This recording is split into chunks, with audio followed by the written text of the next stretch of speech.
The silence in the room broke the moment Lieutenant Colonel Harris pointed at her and said, "You don't belong here." But none of them realized that within the hour, she would be the only reason their mission didn't collapse before it even began. Because the woman he just tried to eject from the war room wasn't lost, wasn't confused, and she definitely wasn't beneath him. She was about to save all of them, whether they deserved it or not. The Ops Center sat deep inside Forward Operating Base Sentinel, a maze of concrete and steel carved into the desert where decisions were made that shaped entire operations. Tonight, the room hummed with controlled chaos. Maps spread across tables, satellite feeds flickering on mounted screens, radio chatter cutting through the stale air thick with tension and too much coffee.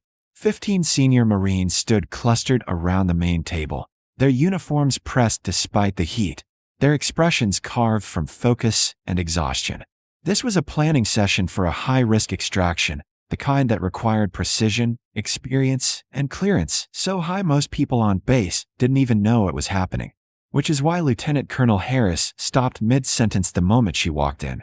She moved quietly through the door, a woman in her late 20s wearing plain fatigues with no visible rake, no name tape, no insignia.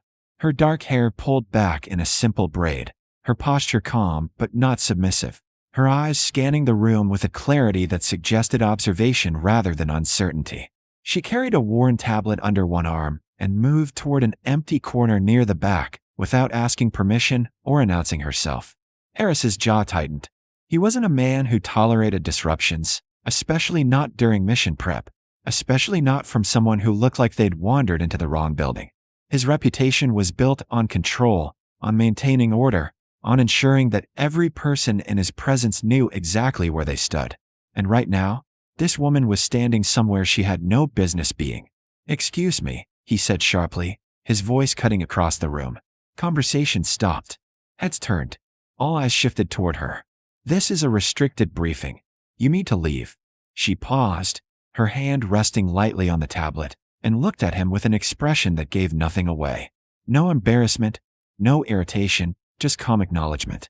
"I'm cleared," she said simply, her voice steady and low. Harris scoffed, glancing at the other officers as if inviting them to share in the absurdity. A few exchanged uncertain looks. One captain shifted his weight uncomfortably. "Cleared by who?" Harris demanded, stepping closer, using his height to emphasize authority. "There's no civilian presence authorized for this op." "I'm not civilian," she replied. "Then where's your rank?" He shot back, gesturing at her chest. "Where's your unit patch? Your name tape?" She didn't answer immediately, just held his gaze with that same unreadable stillness. And that silence, that refusal to justify herself the way he expected, irritated him more than any argument would have. "I don't have time for this," Harris said, his voice hardening. "If you're not supposed to be here, you leave now, or I have you escorted out." A ripple of discomfort moved through the room. A few of the younger officers looked away. One major opened his mouth as if to interject, then thought better of it. Because challenging Harris wasn't something people did lightly, and no one wanted to derail the briefing over what seemed like an obvious mistake. She adjusted her grip on the tablet, her posture unchanged. "I'll wait for the general," she said quietly. Harris's face flushed. "The general doesn't have time to sort out lost personnel," he snapped. "You're wasting everyone's time."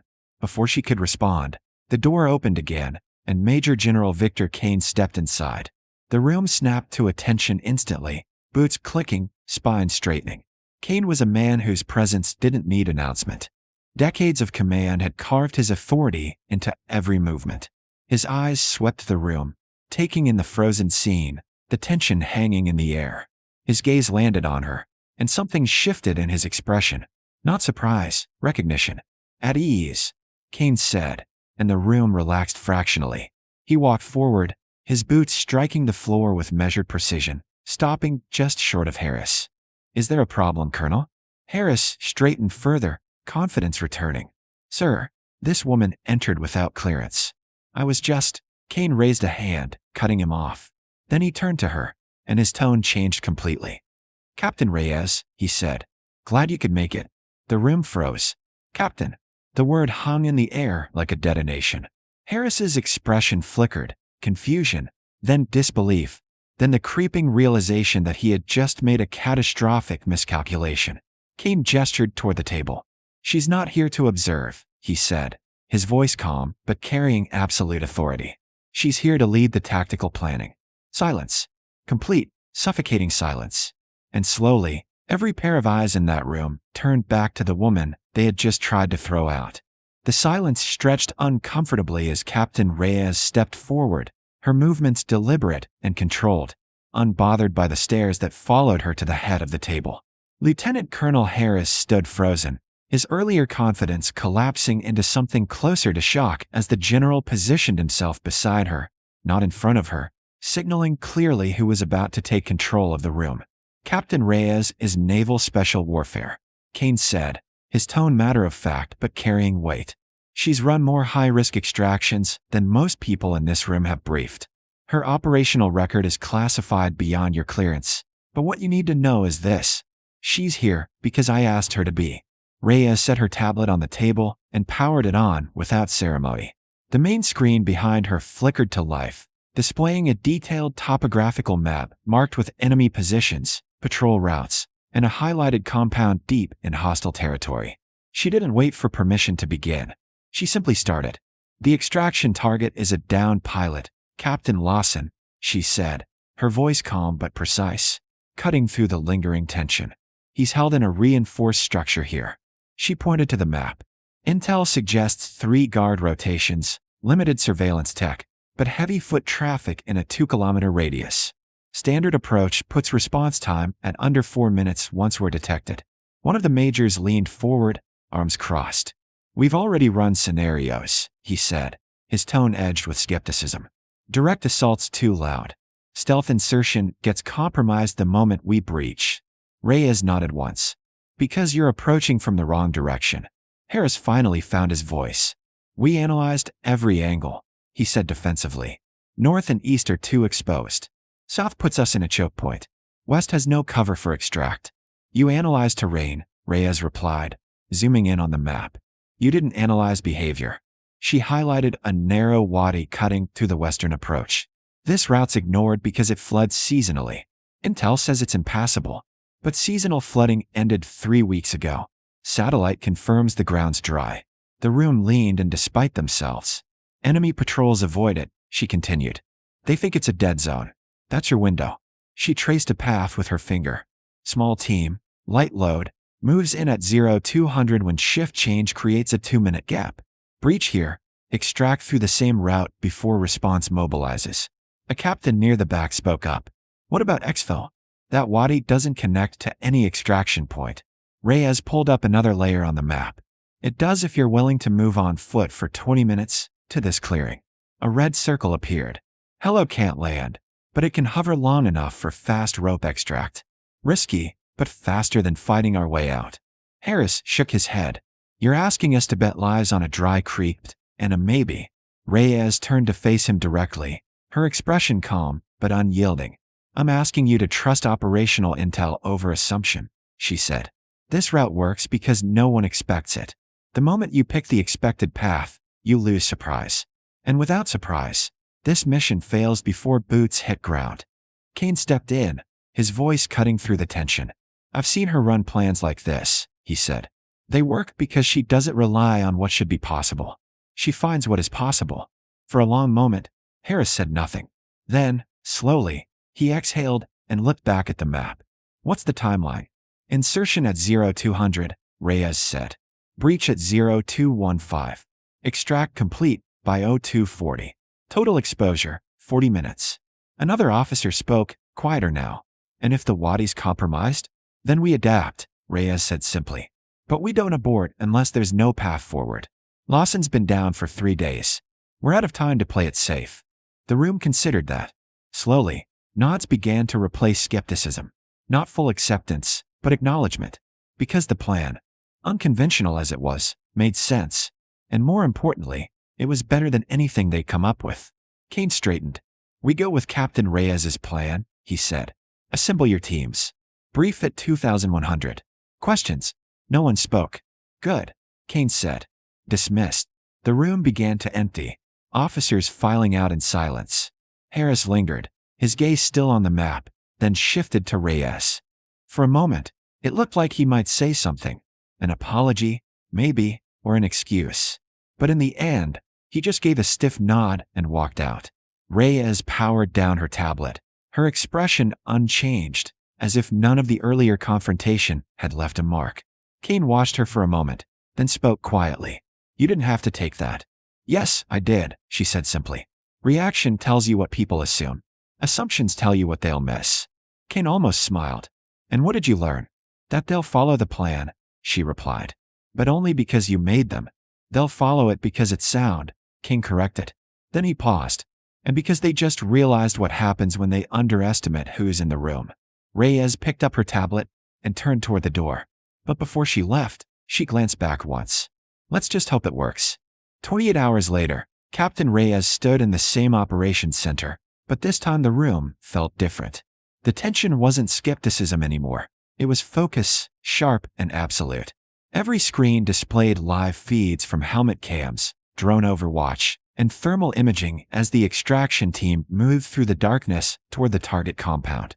Reyes stood near the main monitor, headset on, her voice calm and steady as she coordinated in real time. "Viper 1, you're clear to the Wadi entrance," she said. "Hold position for 60 seconds. Wait for patrol sweep." The lead operator's voice crackled back. "Copy. Holding." Lieutenant Colonel Harris stood a few feet away, arms crossed, watching the feeds intently. He hadn't said much since the mission launched, but his presence was different now, less resistant, more observant.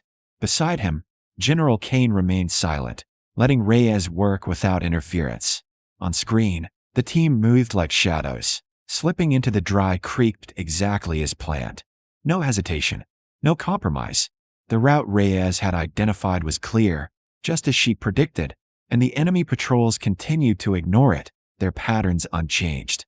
"Wadi secure," the operator reported. "Moving to breach point." Reyes's eyes tracked the feed. "Viper 1, you've got 90 seconds before the next shift rotation. Breach on my mark." Time slowed. Every person in the ops center held their breath as the team approached the structure, stacked up, and prepared to enter. Reyes's voice cut through the silence. "Execute." The breach was clean, fast, controlled, surgical. The team flowed into the building, neutralizing resistance with practiced efficiency. 30 seconds later, the voice came through again. "Lawson secured. Moving to exfil." Relief rippled through the room, but Reyes didn't relax. "Viper 1, enemy response is mobilizing from the east. You've got 4 minutes to reach the extraction point. Move." The team sprinted back through the Wadi, carrying the injured pilot between them, their movements visible on the drone feed as distant headlights began converging on the compound. It was going to be close. Too close. "Hello inbound," Reyes said. "ETA 2 minutes. Viper 1, push harder." "We're moving," the operator replied, breath ragged. On screen, the team reached the clearing just as the helicopter appeared overhead, rotors thundering. Fast ropes dropped. One by one, the team clipped in and ascended, Lawson secured in a harness, lifting into the night sky as enemy vehicles screeched to a halt at the compound perimeter. "All personnel aboard," the pilot confirmed. "RTB."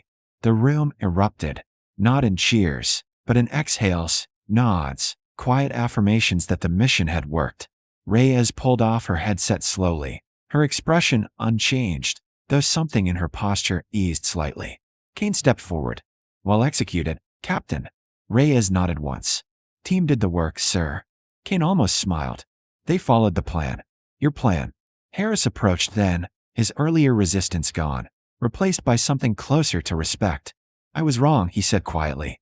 "About the route. About you." Reyes looked at him, her expression neutral but not unkind. "You weren't wrong to question it," she said. "You were wrong to assume I didn't belong in the room." Harris held her gaze for a moment, then nodded. "Won't happen again." "Good," Reyes replied simply. Kane turned to the room. "Captain Lawson's en route to medical. Debrief at 0800. Dismissed. As the room cleared, Reyes gathered her tablet and started toward the door. Kane called after her. "Reyes." She stopped, turning back. "Thank you," he said. She gave a small nod. "Just doing the job, sir." "No," Kane said. "You did more than that. You reminded a room full of experienced officers that rank isn't the only thing that earns a seat at the table. Reyes held his gaze for a moment, then allowed herself the faintest hint of a smile. Then maybe next time they'll look before they assume. With that, she walked out, leaving the ops center behind. Outside, the desert. Night was quiet, the base settling into the lull between missions. Reyes stood for a moment in the cool air, letting the weight of the last 2 days finally ease from her shoulders. Somewhere in the distance, the helicopter carrying Lawson home cut across the sky. She had been underestimated before. She would be again. But tonight, at least, the mission succeeded. The pilot was safe. And the Marines who had tried to throw her out of the war room had learned something they wouldn't forget, that the quietest person in the room is sometimes the one who knows exactly what needs to be done. And when it matters most, that's the person you listen to.